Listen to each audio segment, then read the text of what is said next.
Right, so hang on, it definitely did premiere at the festival. Yeah. My moment of panic when I left, I was like, that Giselle definitely was at the festival, wasn't it? Could have not been at the festival.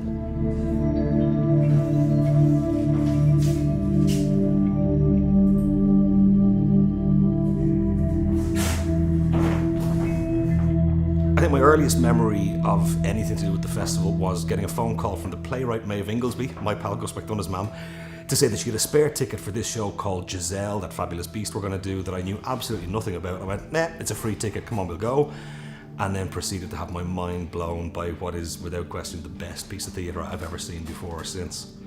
You know, sitting here now, I can remember that crazy fusion of dance and theatre and storytelling and the visual imagery and stuff. It was big seismic moment for me in terms of redefining what was possible on stage. It blew my mind.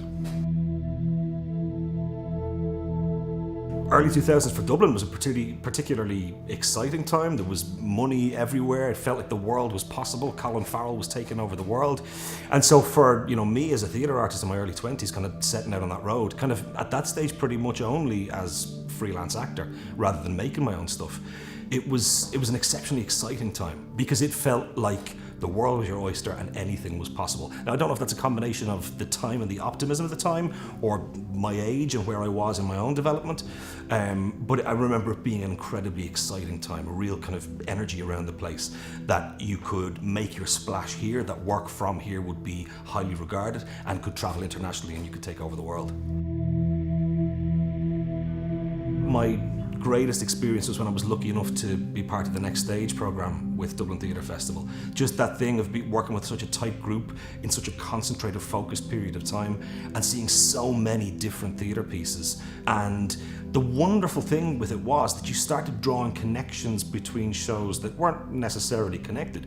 But if you're seeing 2 shows a night or even sometimes 3 shows a night, they start to speak to each other. The beauty of theatre is when it's right, when everything gels, when it comes together, it's not that it tells you something that you already knew, but it's often that it articulates something for you that you didn't know you knew. But immediately upon hearing it, you go, yes, absolutely, that's it.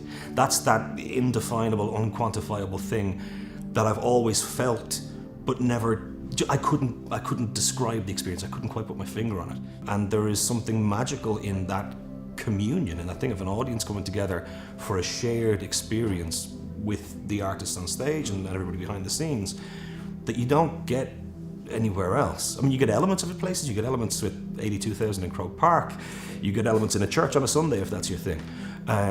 But there is something quite special in that connection and that communion. When the sparks are firing, when it's really happening, it's magic. I'm Aongus Og McNally, I'm an actor and I'm artistic director of Rise Productions.